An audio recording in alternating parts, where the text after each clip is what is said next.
right, everyone, we'll give you a few more seconds as everyone's coming into the room, and then we will get started.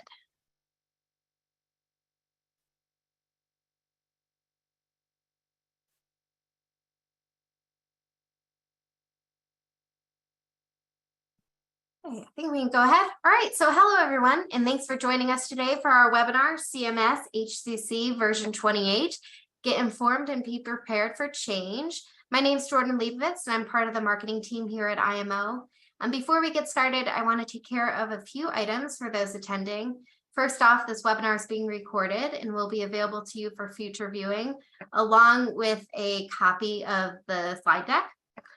Please note that anytime during the discussion, you'll have the opportunity to submit your questions to our speakers. To do so, type your questions into the Q&A at the bottom of your control panel. And we'll set aside time at the end of this discussion to answer your questions. So today we have two presenters speaking from IMO. June Bronnert, she's our Vice President of Global Clinical Services, and David Arco, he's the Director of Product Management. So on today's agenda, our panelists are going to be speaking about how RAS scores will be impacted by version 28, how updates are being made to ICD-10-CM and HCC mappings, management strategies for the new blended payment model, how IMO is supporting CMS-HCC version 28, and then we'll get into our Q&A discussion. But before I'm passing it over to June, I'm going to launch a quick poll question to kind of get a read on our audience, and then we will begin.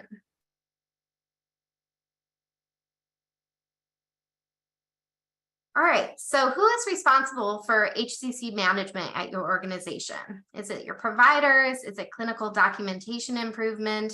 Is it health information managers? Is it revenue cycle people? Who do you rely on?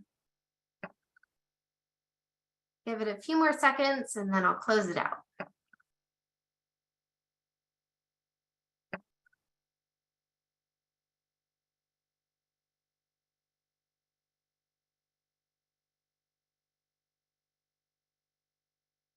All right, so looks like it's a kind of even mix, but majority is CDI and providers and revenue cycle, I guess. So. Great. All right. All that being said, go on ahead, June. Thank you, Jordan. And let's start with a quick review of the risk model before digging into the details of the changes. And let's look at what has not changed next. Fundamentally, the Centers for Medicare and Medicaid Services, or CMS, uses three large areas in calculating a patient's risk score, which ultimately translates into payment determination. Starting at the top, there is the disease information, which includes the hierarchical categories along with disease interaction guidelines. Next, there are 8 model segments related to patient demographic information, which was first introduced for calendar year 2017. A more recent addition is the HCC condition count variables, which were first implemented for payment for calendar year 2020. This same fundamental structure is not changing. So what is changing?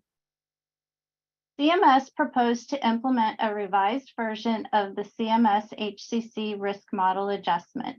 There are various technical updates, such as the data years used for calibration, but the clinical reclassification is arguably the most impactful of the changes. So what is a clinical reclassification and what was finalized by CMS? On March 31st of this year, CMS published the announcement of calendar year 2024 Medicare Advantage capitation rates and Part C and Part D payment policies. This document finalized proposed changes, including the clinical reclassification of the system. The implementation timeline of this change was extended over 3 years, as shown here. So let's look at the clinical reclassification. But before we do that, let's get into the specific methodology used for the clinical reclassification. We're going to start with the system's guiding principles. The following 10 principles guided the creation of CMS-HCC diagnostic classification system. Principle 1, diagnostic categories should be clinically meaningful. 2, the diagnostic categories should predict medical expenditures. Principle 3, the diagnostic categories that will affect payment should have adequate sample sizes to permit accurate and stable estimates of expenditures. Principle 4 is in creating an individual's clinical profile, hierarchies should be used to characterize the person's illness level within each disease process, while the effects of unrelated disease processes accumulate. Because each new medical problem adds to an individual's total disease burden, unrelated disease processes should increase the predicted cost of care. However, the most severe manifestation of a given disease process principally defines its impact on the cost, and therefore related conditions should be treated hierarchically with more severe manifestations of a condition dominating less serious ones. Principle 5 is the diagnostic classification should encourage specific coding. 6, the diagnostic classification should not reward coding proliferation. The classification should not measure greater disease burden simply because more ICD-10-CM codes are present. Principle 7, the providers should not be penalized for recording additional diagnoses. This principle has 2 consequences for modeling. 1, no condition category should carry a negative payment weight. And 2, a condition that is higher ranked in disease hierarchy, causing lower ranked diagnoses to be ignored, should have at least as large a payment weight as lower ranked conditions in the same hierarchy. Principle 8, the classification system should be internally consistent.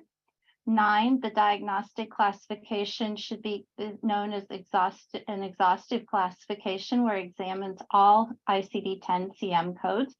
And principle 10 is the discretionary diagnostic categories should be excluded from payment models.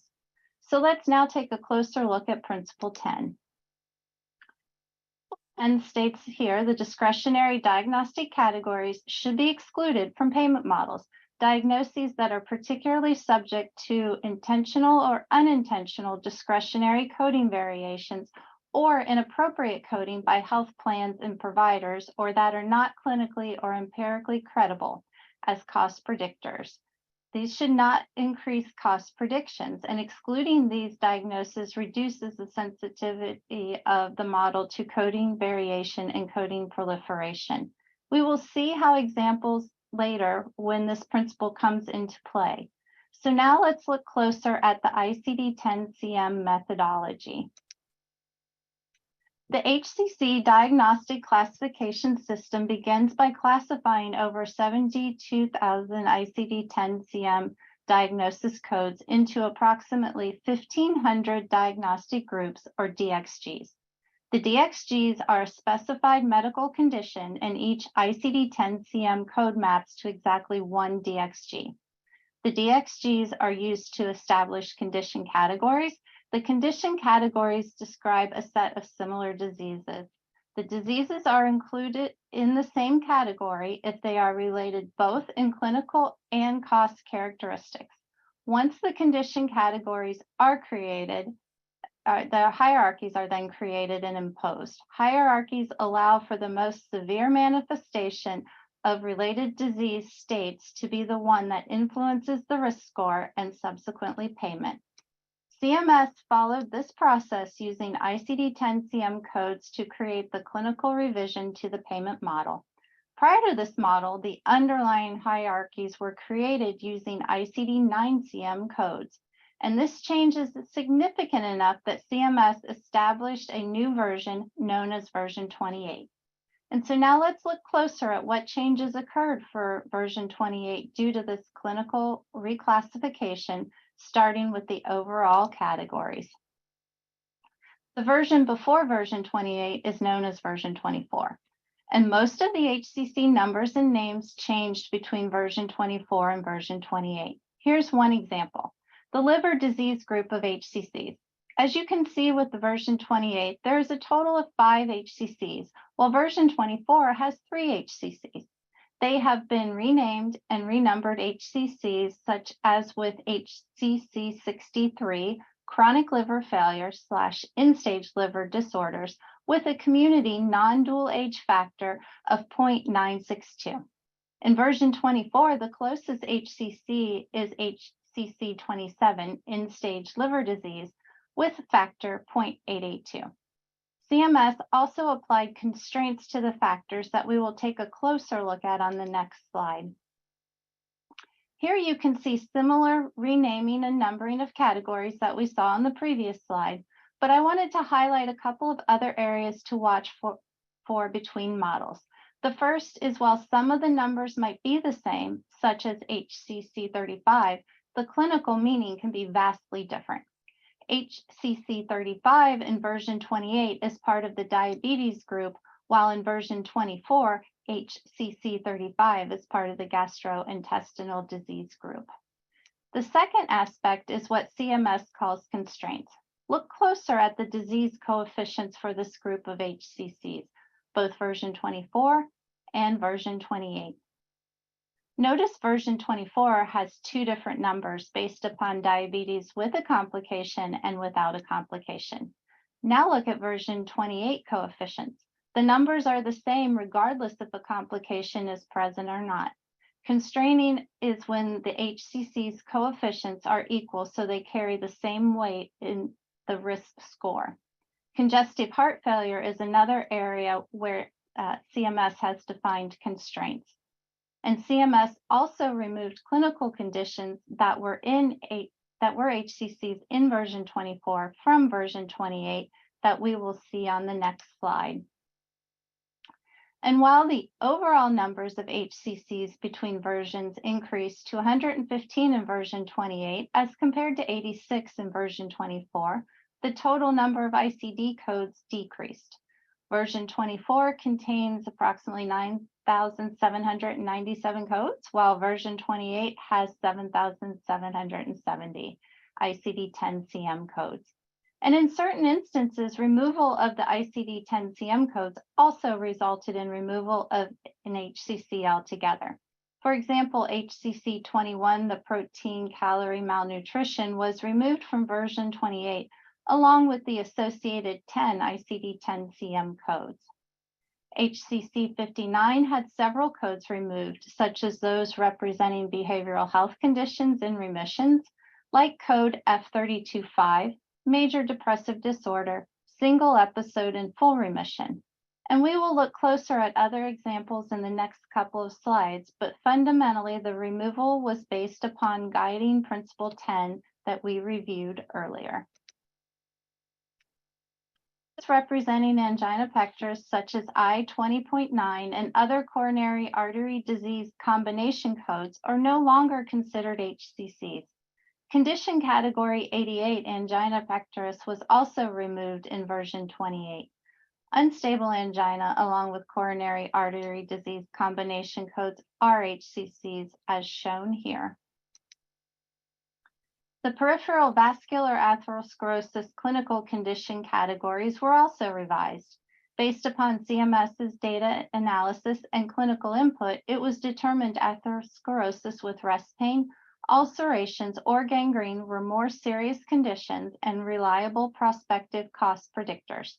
This resulted in removal of unspecified codes or codes indicating intermittent claudication as HCCs in version 28. And even if a code remained an HCC from one version to the next, the coefficient may be different, as we will see on the next slide. While the ulceration or gangrene manifestation of the peripheral vascular disease remained in HCC, the coefficients changed as shown here. Another change to be aware of is ICD codes moving to different HCCs, as we will see next.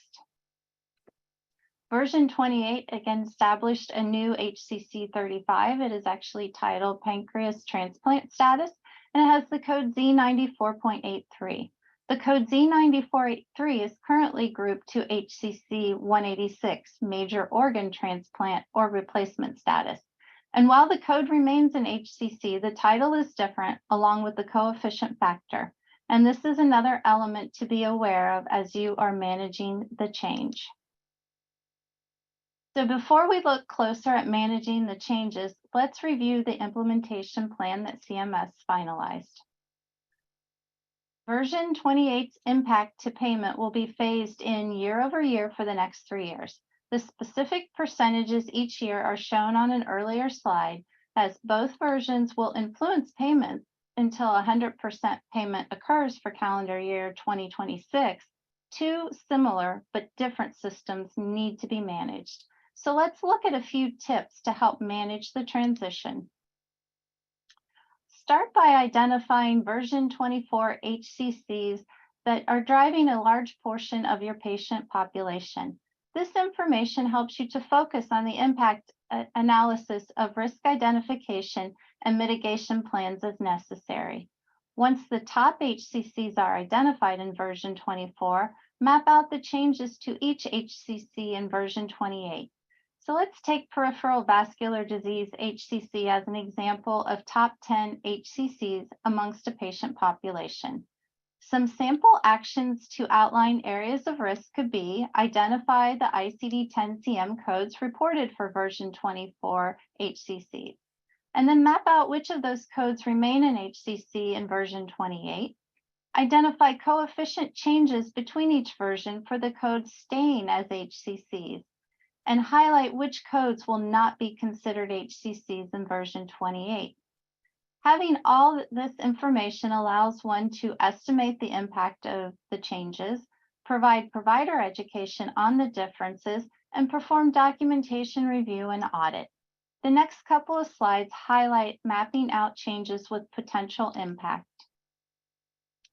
We'll start with the liver disease. So for liver disease codes, there are 17 in version 28, while only 11 in version 24. The codes in green are the additional codes.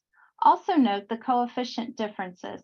In general, this change is most likely to be a positive impact as more codes and a higher factor are in place for liver disease. This is not always the case, as we will see next with diabetes. There are less codes in the HCC with chronic complications in version 28, and the factor is lower. The opposite is true for the HCC with glycemic, unspecified, or no complications. There are 11 more codes in version 28 and a higher coefficient factor. Here is where mapping out the patient population will provide insight. How many of the patients move from an HCC with a chronic complication to the no complication HCC? If more patients move to HCC 38 under version 28, the impact is most likely negative. Lastly, even though an ICD-10-CM code has been removed as an HCC or changed to a lower weighted HCC, it is important to document and code the condition. Just make sure to follow the MEET guidance. Again, it's important to still document the conditions represented by codes that have either moved or not been designated as an HCC in version 28. This is for a couple of reasons. One is the payment model is a hybrid model for the next 3 years, so those conditions still influence payment. The other is the HCC structure relies on coded data to reflect the conditions of patients along with their associated costs. If the codes are not able to be captured due to the documentation, then CMS does not have the data for future cost prediction analysis.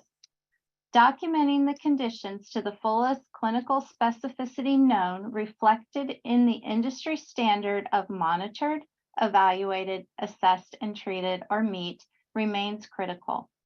And now I would like to turn the presentation over to Jordan for our second poll question before we dive into how IMO is supporting the different versions.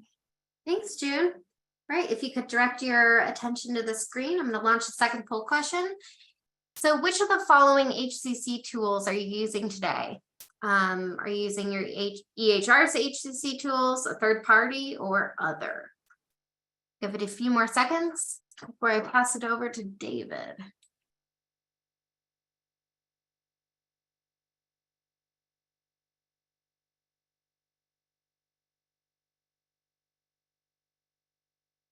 All right, I'm going to go ahead and close it out.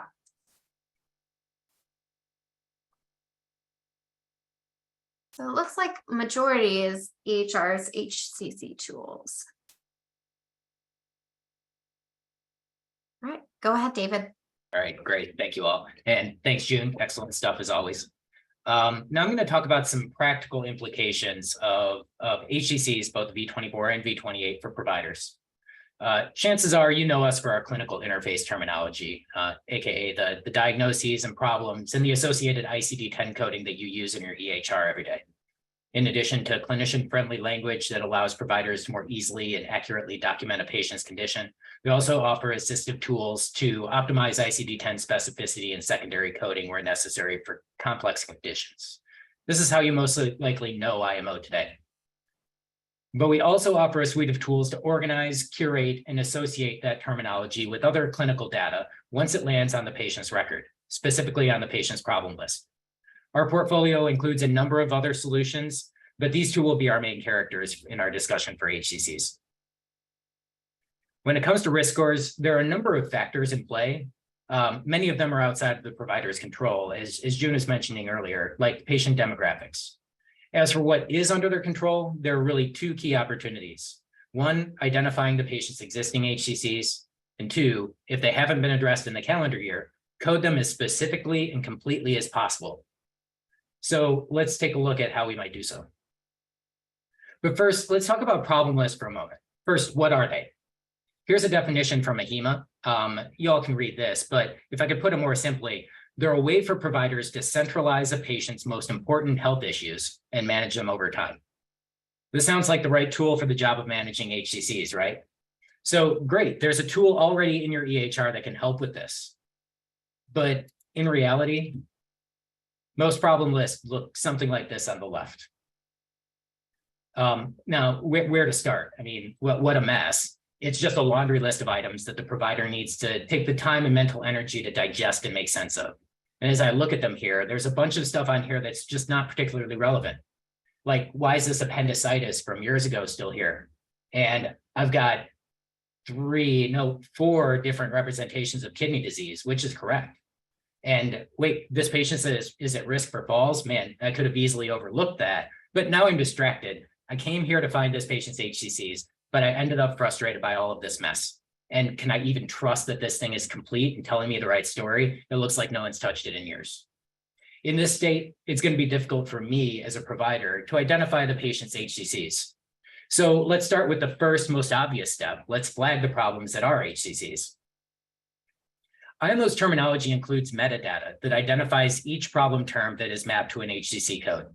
That metadata includes the HCC model, V24 or V28, the model category, and the associated risk adjustment factors. And with that metadata, we can attach an indicator to each HCC problem and even change the color of the icon to differentiate between HCCs that have already been addressed and those that have not. Here at IMO, we actually take that a step further too and apply the HCC exclusion rules that June was talking about to change the color of other HCCs problems in the same category or in lower categories in the same hierarchy, since those additional HCCs won't further contribute to the patient's risk score. So this is a good first step. Now, not only can docs quickly identify the patient's HCCs, they can quickly identify whether they've already been addressed, and regardless of model, both V24 and V28. But this is still a bit of a laundry list. And I do care about the patient's other problems, as they may have some bearing on how I'm managing this patient's HCCs. IMO's suite of problem list tooling, licensed under our IMO Core suite, organizes the patient's list into intuitive clinical categories that help me more quickly understand this patient's problem areas. So for this patient's atrial fibrillation, now I can quickly see that they're also on warfarin. Further, your EHR may allow you to customize your problem list views and maybe prioritize particular problems to the top of the list. For your EHR, we can package these problem groups in such a way that you can easily create these types of views, including one for HCCs that your primary care docs can use to pull their HCCs to the top of the problem list so they can easily focus on those. So now with this list that you see on the right, I'm getting towards something more usable here. But what about accuracy? Can I rely on the data in this problem list to be accurate? Well, the answer to that really sort of depends. on how diligent your patient's care team has been about keeping that list up to date. Chances are the answer is no. What we've seen across our customer base is that about half of all patients have unnecessary items on their problem list, and about 2/3 to 3/4 have important chronic conditions that are not documented on the problem list. The issue here is not that docs are lazy or cutting corners, it's that they don't have the time to do a thorough job with the limited tools that the EHR offers. So we have to make this easier for them. And not just for purposes of HCCs, although that's certainly important, but because the data on this list is how the provider understands that patient's clinical story. If they have an inaccurate or incomplete picture, that's going to impact their ability to care for that patient. And further, the data in this list is how the EHR understands the patient's clinical story. Use cases like decision support, population health, quality reporting, and your HCC analytics tools are all dependent on that data in the patient's problem list. And if it's inaccurate or incomplete, your organization is going to be challenged to achieve the outcomes you expected when you implemented your EHR. Again, IMO is here to help. IMO Core's problem list suite can identify common types of problem list clutter and offer a streamlined workflow for semi-automated cleanup. This workflow can be embedded into the provider's workflow at the point of care, or made available to CDI resources for chart review. And our new offering that you see on the bottom here, IMO Discovery, can identify chronic conditions mentioned elsewhere in the chart, either in structured or unstructured data, and present them in this workflow for consideration. Now, while Discovery is intended to be a clinical tool, looking for any long-term important problem that should reasonably be documented on the problem list, there are obvious impacts with respect to HCCs and risk adjustment in general. First of all, HCCs are by and large chronic conditions, so those will certainly be suggested if we find them. But the net we cast is wider than just CMS-HCC. In keeping with our approach to terminology, we didn't design Discovery for just a single risk model, but rather for the provider's clinical need to have visibility to long-term important problems. It just so happens that the vast majority of these conditions are included in many risk models like HHS-HCC for affordable care plans, Medicaid models, PACE, ESRD. Will even return comorbid conditions that contribute to a patient's DRGs, which impact your organization's case mix index for inpatient reimbursement. So there are also a number of cases where acute conditions are included in the HCC model, and these actually pose a problem too, because if those acute conditions are acute HCCs are coded for a claim past the point in which they should be considered active, you might be inviting an audit.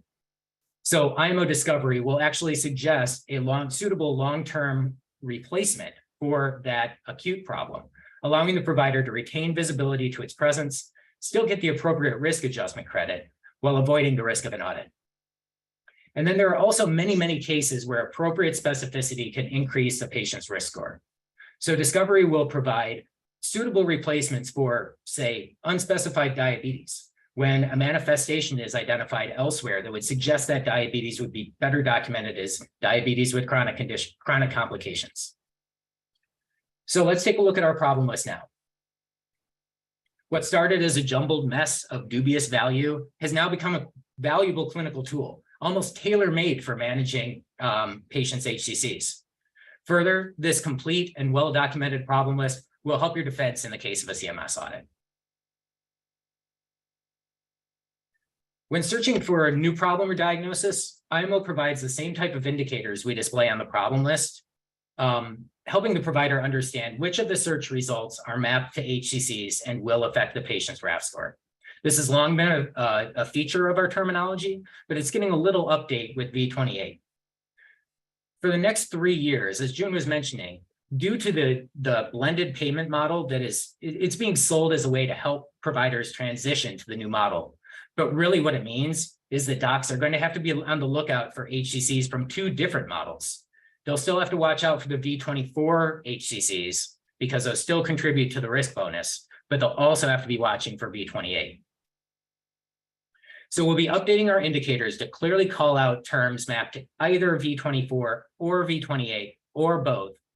And then within the patient's problem list, we'll display the same indicators with color-based distinctions between addressed and unaddressed HCCs, as well as HCCs that might slip through the cracks.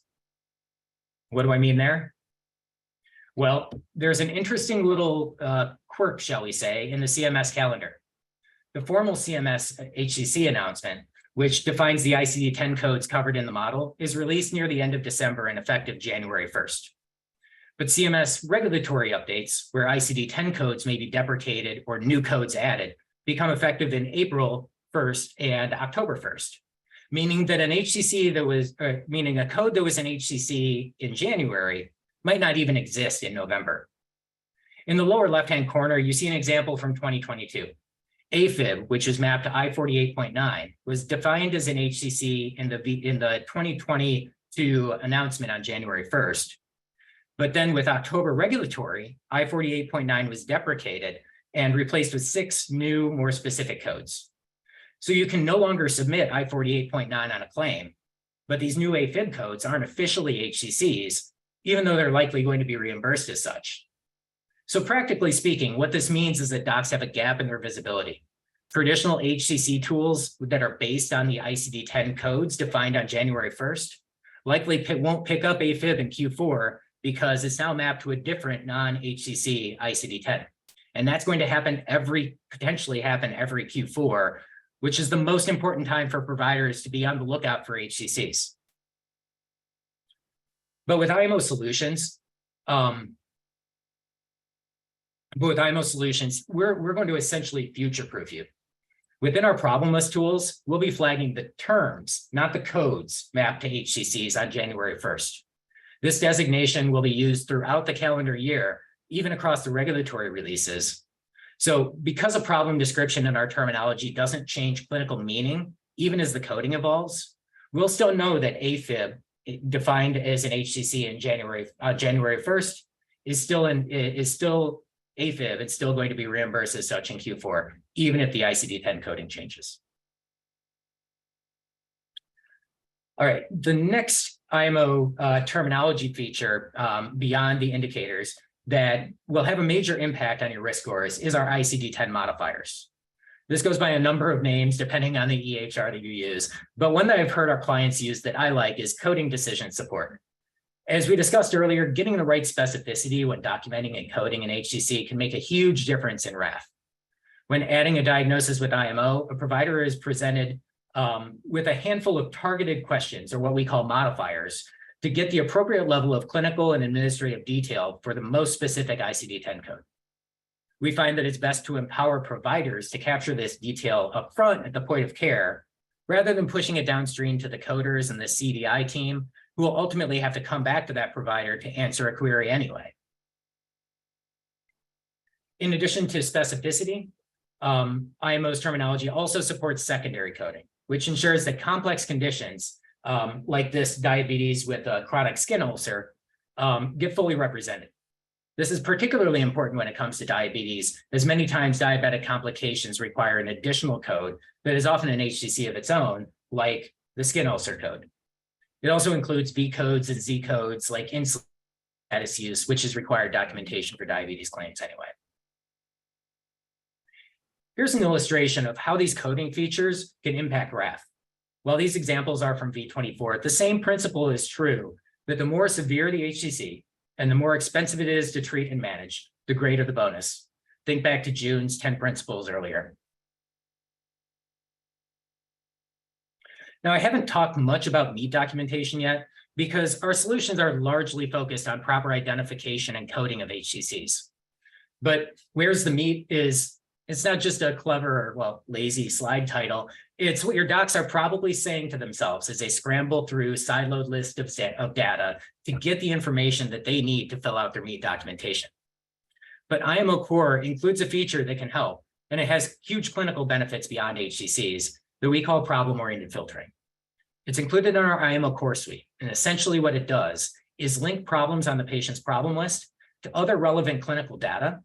So the provider can, when the provider is completing their meat documentation, meat or otherwise, they're able to access the relevant meds and lab results just by clicking on the problem, rather than having to go hunt through silos of data to find them. So to recap, in terms of V28, IMO has you covered in the same way we had you covered with V24 and ICD-10 coding in general. Our terminology and coding tools can help you code specifically and completely, which can multiply your premium bonuses. We'll help your providers easily identify any HCC from either V24 or V28, including those that might be lost due to regulatory changes. We can help you make your problem list the valuable clinical tool they were intended to be, particularly with respect to HCCs and other chronic condition management. And we can assist in streamlining the MEET documentation, all while solving the larger problem of making the patient's clinical story clearer, cleaner, and more complete, regardless of payment model, helping you create a better EHR experience for your providers, better data for your EHR's analytics use cases, and better care for your patients. So with that, I'll turn it back to June and Jordan for some Q&A. Awesome. Thanks, David. Yeah, so we'll be kicking off our live Q&A. Please type any questions you had coming in or any questions that you had during the webinar into your Q&A box, and we will get going on it. Please excuse any brief silence as our speakers are looking at your questions.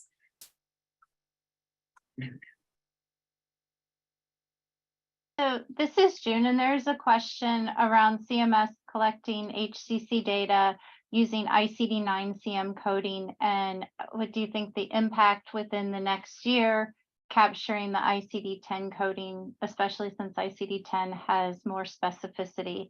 And so of note, the HCC model has been based upon ICD-10-CM coding because the calibrations need a couple years, or at least a couple years worth of data. And so as part of the recalibration, CMS was updating and looking at newer years worth of data. Then the question around is, has the industry been reporting ICD-10-CM codes long enough for the system to be able to be updated or recalibrated using ICD-10-CM and gaining all of that rich specificity between the two systems?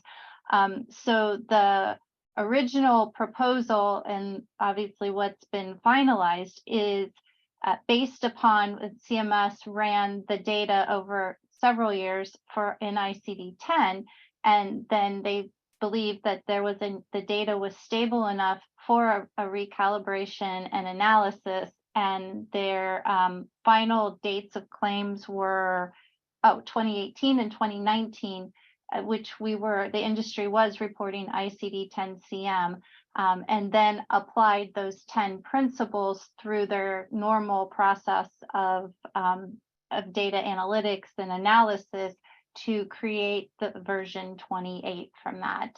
And this will continue on, and why it is still important to capture the conditions and to code along the way, so that CMS does have that data to show the diagnosis and then how those can predict costs for this payment model. It's a great question.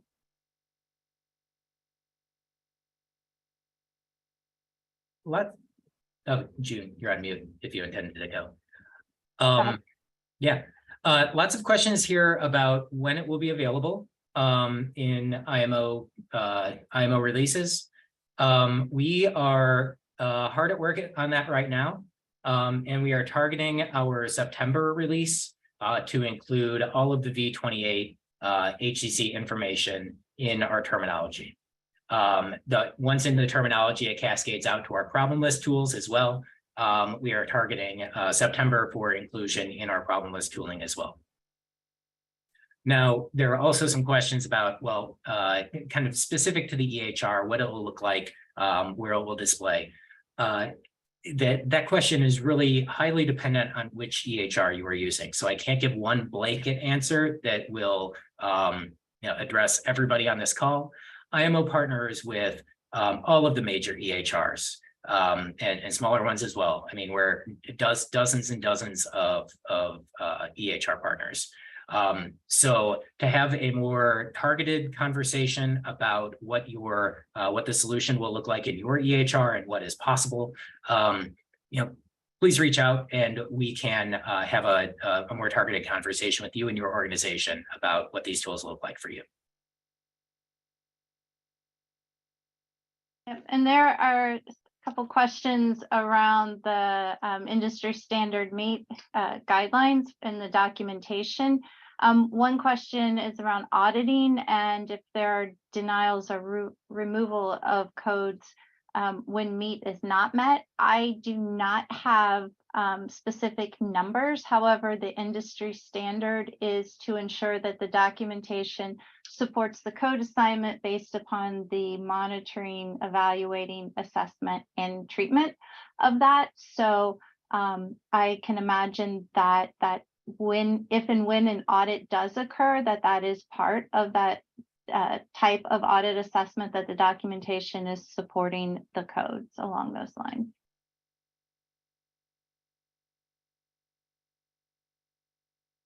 There's also a question around additional prompts for the providers to support that. I believe that would most likely be part of the EHR specific formats as it is capturing the entire encounter.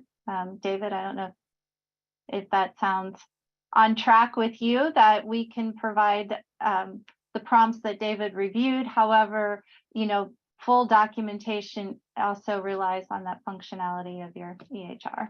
Yeah, our prompts are really in the coding. So where IMO can assist is in getting the most specific and most complete ICD-10 coding on the claim. The documentation we can support to some extent in organizing the data that the provider needs to complete their documentation. So in that MEAD documentation, we can essentially link the relevant medications and lab results to a given problem. So if a provider is documenting on their diabetes, they can access the relevant meds and labs to fill out that MEAD documentation just by clicking on diabetes. But we don't do any prompting within the encounter note. That's really EHR's cup of tea, and not where IMO dips their toes, at least not yet. Yep. There's also a question around SDOH terminology, which is the social determinants of health. Part of the proposal was CMS was looking for information around the social determinants of health. And this is you'll see across their different payment policies and systems that is looking to, if possible, incorporate it into the specific payment programs, but definitely looking for the best information from the industry on screening and capturing, because of knowing that a patient's social situation can influence their overall health and risk. So social determinants of health is definitely something that is a focus and continues to be.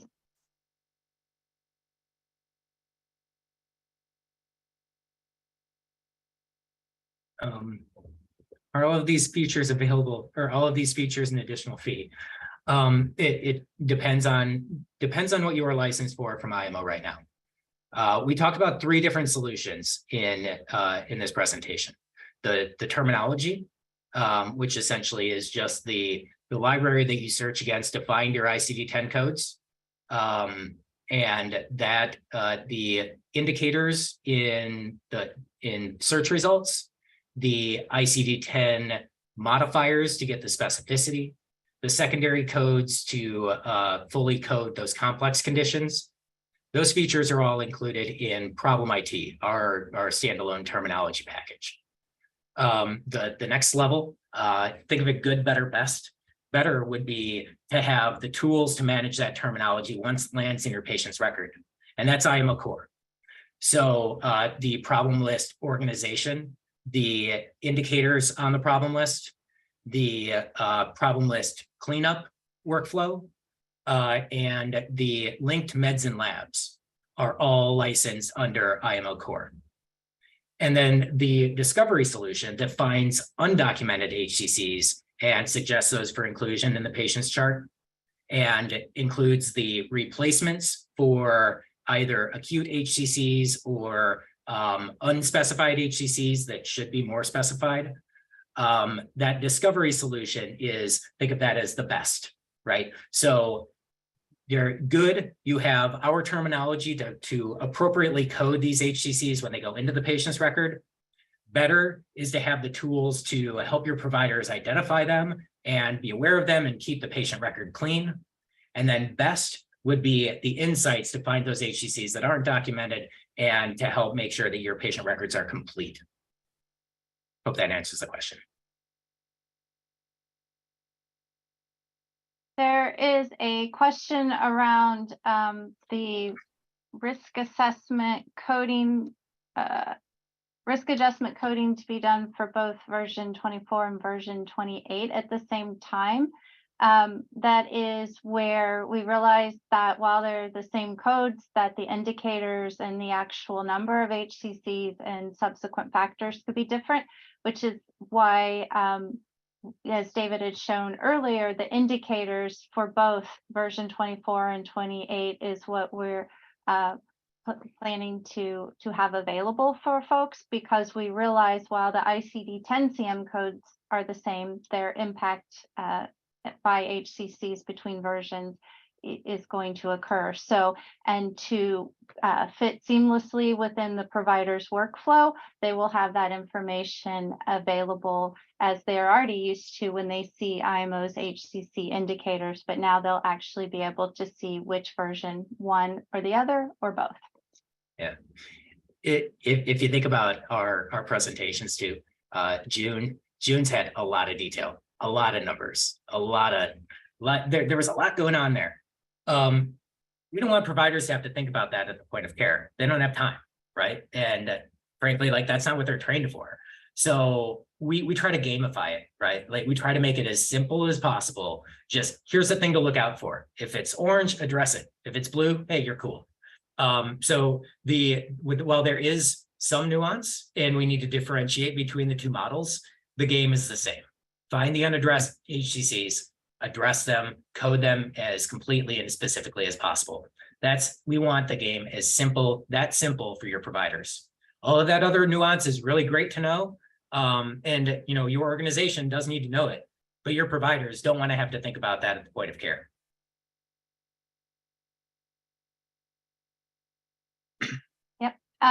There is a question about practices including HCCs, and the HCC as your payment model is really dependent upon your contracts, and if you're managing Medicare Advantage, Part C, Part D type of patients or beneficiaries, is because that is where their model of reimbursement from CMS comes into play. So as far as how much HCC are impacting your specific practice or organization is really dependent upon your percentage of Medicare Advantage patient population for that. And there's a question around a crosswalk. When CMS first published their proposed or their advanced announcement, they had also published as proposed the list of codes for the impact for the industry to review. And so that information is available on CMS's website. I believe it's under risk adjustment, other model documentation for that. Ooh, great question here about analytics. That depends. It depends on the EHR. In some of our implementations, where IMO has a UI essentially, where you are interacting with our APIs, you're interacting with IMO in the cloud. In those types of implementations, we do have some visibility into your HCC capture. In others where the IMO implementation is just content-based, where the client will download content and load it into their EHR and then have IMO content to search against, there we don't have the visibility into your patient's data to understand what HCCs exist, which haven't been documented, which haven't been addressed. We don't have that level of visibility. But IMO is able to do data analysis that could help you uncover what does your current HCC capture look like, and what are your current HCC opportunities. We do these extracts all the time. Our data team would love to look into that and help you understand your organization's HCC story.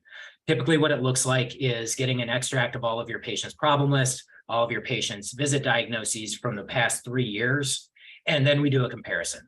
And we look at which HCCs have been addressed, which have not, which have been under-addressed, like under-coded, and could have been, further optimized with IMO's, ICD-10 coding tools. So if that would be something that you would be of interest to you, our data team would love to have a conversation with you and help you understand your organization's HCC status. Yeah, and analytics are going to be very key as we continue to transition from 24 to 28. And there's a question: is this finalized or still proposed? So the way the payment system works is that they are payment calendar years, and then there's data collection years, and then there's so CMS routinely in January proposes changes for the next entitled calendar year. And so this was originally proposed in January of this year for the calendar year and statement 2024, but and was finalized in April, because they also finalized their proposals with April 1st typically. And so he said, I believe it was March 31st that they posted their final announcement around these changes.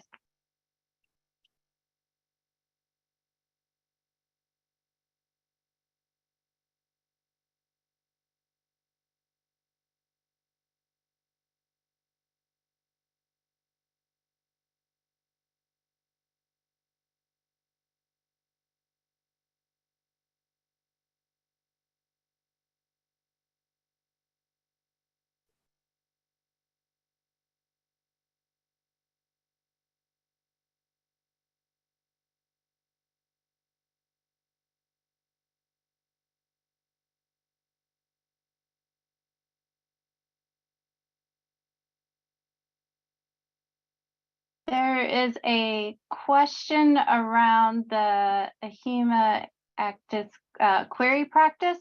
And so it talks about the system functionality. And so obviously our talk is focused on HCCs. However, IMO's functionalities and problemless tools management cross a variety of elements and aspects that I'm sure David would be happy to dig in further.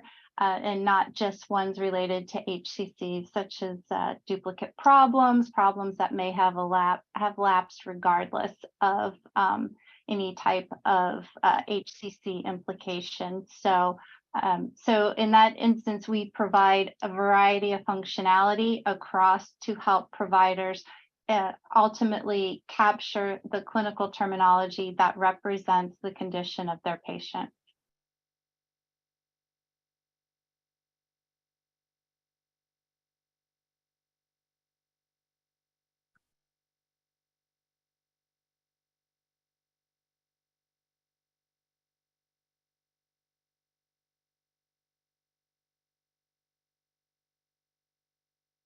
There's a question around registries that potentially, again, reach out to us as far as looking for between the two different versions, because David just mentioned earlier around our analytics and capabilities. So if there's something along those lines, we'd love to have a further conversation with you. And we can ensure that everyone also receives information on how to contact us regardless of issue, because we do love to hear from our customers through our directly and indirectly through our support portal. So we'll make sure you have that information. And like I said, please reach out.